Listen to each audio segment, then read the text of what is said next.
Hello everyone, so there's a lot to say about this at the moment, so just bear with me because there's 101 things we could talk about because individually. There's many different ways of looking at it, I suppose, that's the way to put it.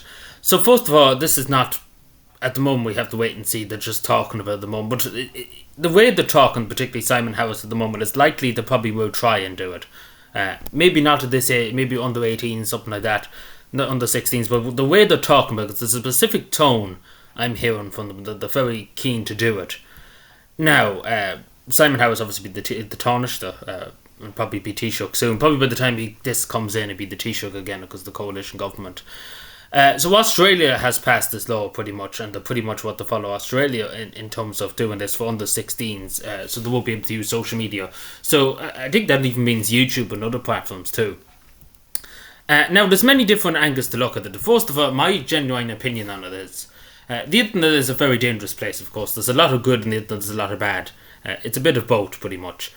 But at the end of the day, I think the government has really no place in telling parents what to do. It's up to in my opinion, it's up to parents to decide when their children are allowed to go on social media. Obviously, social media can be used for good, but there's a lot of bad on social media. And I've seen it myself as a young person.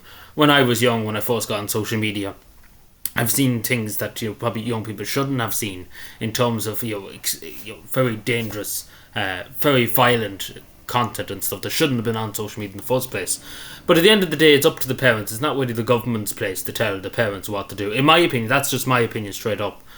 It's up to your parents to make sure that you're looking at stuff that's appropriate and stuff like that. Because then if you're under 16 until you're 18, it's your own business after 18. But if you're under 18, it's up to your parents to make sure that you're looking at stuff that's appropriate for your age group instead of looking at porn, take this app, or looking at other stuff. I don't agree with the shutting people down, I suppose, under 16s when using social media, and obviously it'd be hard to enforce it too, unless you look for people's IDs and etc. You have to do that. To enforce it, of course, and then obviously there's enforcement of it. How is it going to be enforced? The laws in this country, as we speak, in terms of people carrying knives around the streets and guns, cannot be enforced. Any ordinary crime cannot be enforced in this country. So adding another crime to it is, asking for trouble, if you ask me. But it is a good thing in a way. And just hear me out on this. I know a lot of people probably shout me down for it, but hear me out. As I said, there's a lot of porn, there's a lot of violent content on the internet.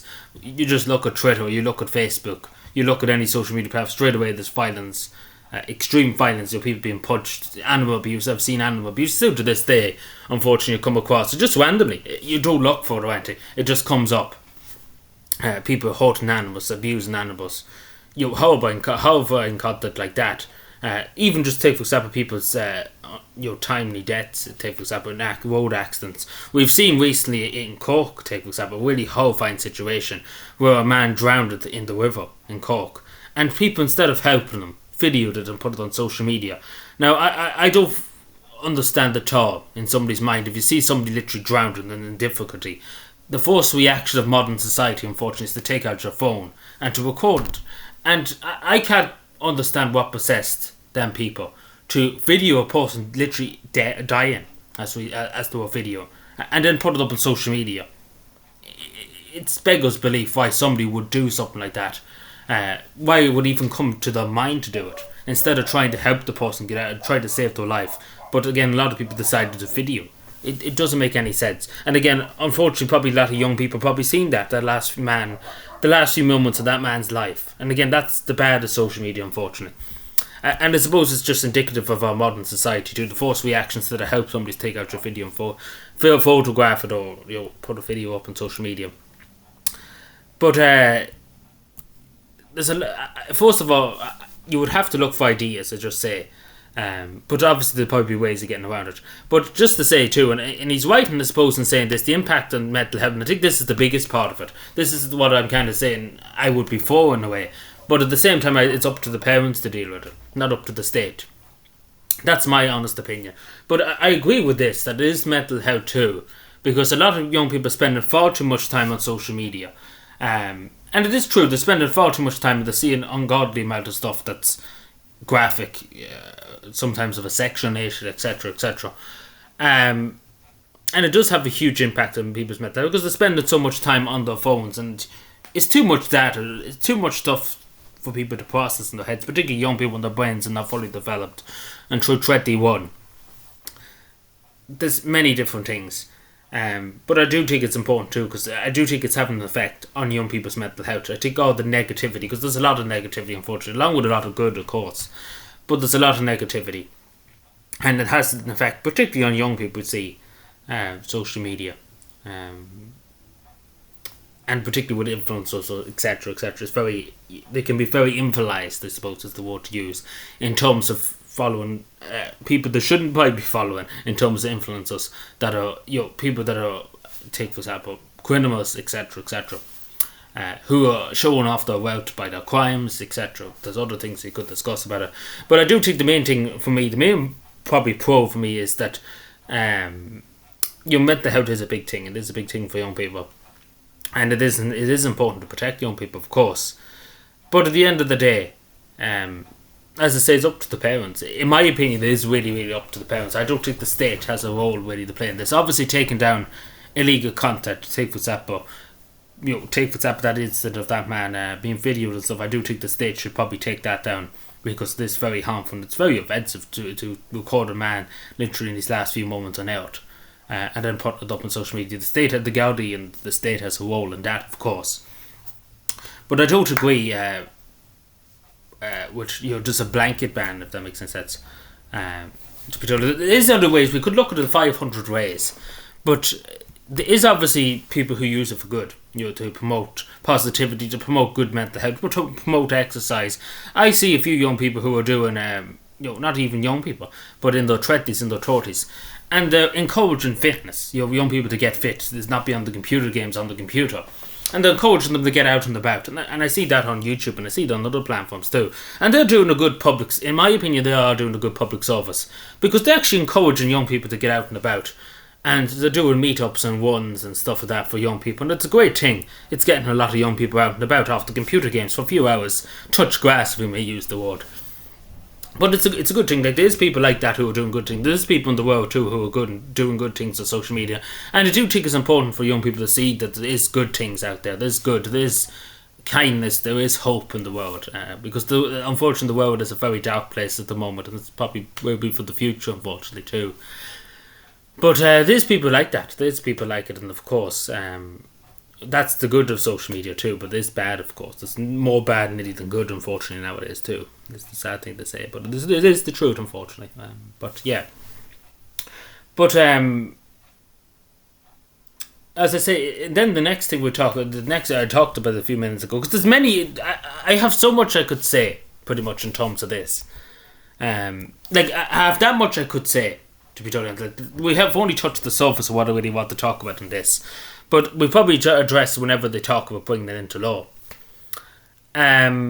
Because there's so much I could say. There's other angles we could look at, and we could look at that.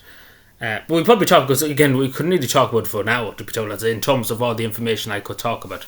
But the next thing is enforcement. If we did do something like this, it'd be an insane thing to try and enforce. First of all, you would have to get people's IDs to go on Twitter, or to go on YouTube and other stuff. And not many, even myself, I would be very, even my passport type of stuff and stuff, I would be very hesitant to give it to Google, to give it to other companies to use social media. Even though my name is public and stuff like that, you see my name on YouTube here, there's nothing to hide. I'm not anonymous. I'm a person. I'm an individual. There's people who are anonymous on the internet, of course, and they're entitled to keep their profiles or names private, if they want. Obviously, of course, if they're breaking the law in terms of haranguing somebody or something like that, that's a different offence. That's a different story. But a person can keep their profile private if they wanted to, not to have their name on it, a character's name, a video game, whatever, etc., etc. But enforcement after would be insane, first of all, to try and enforce it. And then take, for example, because there's other ways nowadays with social media, get on social media, different websites, not even Google and stuff, there's dark web and there's other websites that are available, unfortunately, nowadays to a lot of young people that know what they're doing. Again, a lot of the young people know what they're doing on social media, compared to the old generation like mine.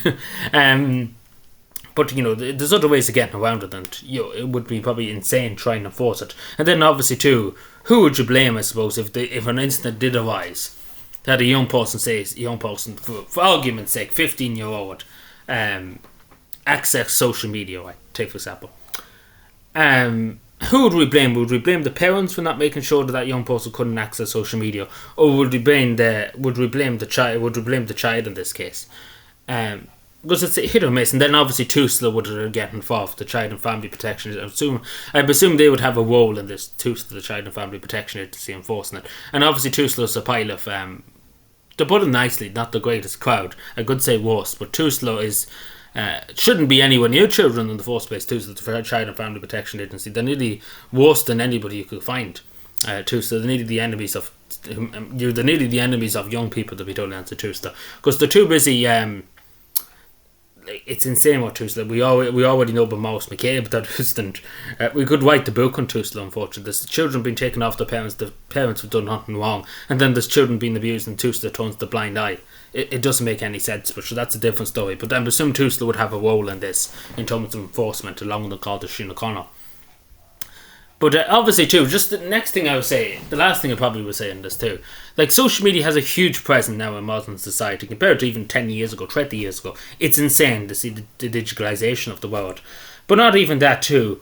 One video, one photo of a young person doing something stupid or doing an inappropriate act or something like that can go viral, can ruin that person's life forever. Like it can't go away pretty much. I've seen incidents in the UK and other countries where young people do something stupid, right? Do something stupid, either do something with a football that is very stupid, or fireworks or other cases, and that video would go viral, and that person would be identified, and their face would be everywhere pretty much, and pretty much they never get a job and stuff. Or say something, God forbid, very harmful or something like that.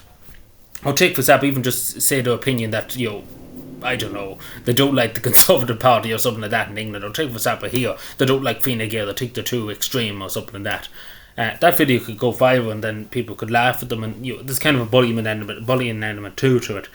But not even that too. That stays up there, and it can harm the reputation in terms of getting into college, getting a job, etc., etc. Take for example me, that'd be impossible for me to do nowadays, to get into college or get another job, because my face is out there, my opinions are out there. I'm unapologetically, whatever my opinions are, I'm not going to shy away from it. I'm going to say it out straight, as simple as that. That's the way I've been. I've made my bed with that and been told to stay in that bed. Because we have free speech in this country, we're entitled to speak our minds, so we're entitled to speak our views. That's democracy, that's freedom. That's what we fought for the last 800 years. But say that can be used against young people in that way. Not saying that, but I'm happy enough, just to say personally, I'm happy enough with the job I have. I'm not really that bothered about making it a big, huge amount of money or something like that. But just for argument's sake, young people, it can harm them, and it unfortunately does harm them. Because I've seen many instances that there's other angles. Like, as I say, we could literally be here for an hour or 2 hours discussing each individual angle we could look at, because there's many different ways to looking at it. There's a benefit, and then there's non-benefit, what I'm trying to say. And then obviously the last thing I would say, and I said this a second ago, but the last thing I say, it can be used to social media now for education purposes. A lot of young people, I know a person down the road, I think he's about 12, so this will probably affect him if they did bring it in, say, tomorrow. For a lot of his homework he gets from school, they used to do when he was young, when he was in primary school, the parents used to sit down and help him with his homework. Nowadays, guess what he's doing? He's on the tablet. He's on his tablet, and he's looking up the answers, and he's doing different research and different answers and stuff for his questions. Take for example in English or Irish and such things.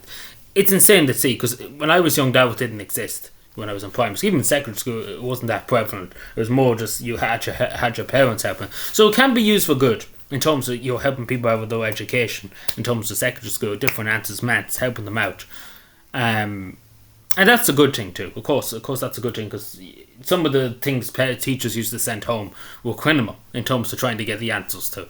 But yeah, there's a lot more we could say. But let me know what you think, because I know there's different opinions out there.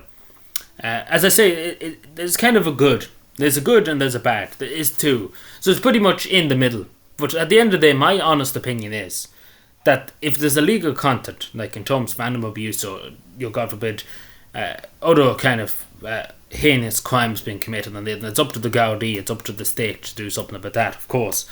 But at the end of the day, if a young person's on social media, it's up to the parents, and particularly when you're under 18, it's up to your parents to make sure that you're not looking at anything inappropriate and stuff. That's what I see it as. That's what I see it as. I know some people criticize me for that, but that's at the end of the day, when you're under 18, you're not an adult, you're under your parents' care pretty much. And then when you're 18, it's up to yourself what you do on social media. But that's the way I see it. But again, there's many different ways of looking at it. So it would be interesting to see if we ever do bring it forward. How they're going to do it. Because Australia's done it a different way. I say we have to do it a different way here if they were going to do it. But personally, I do think it's up to the parents. That's personally my opinion. And that's probably still going to be my opinion. But we'll probably do a part 2 to this video at some point if they ever do bring it forward. But as I say, the society's so digitalised nowadays, it nearly would be impossible to do. In Ireland at the moment, it would nearly be impossible to get young people off social media in terms of under 16s. It would be madness to try and do, because there'd be so much uproar between them. But anyway, let me know what you think, subscribe for more, and bye.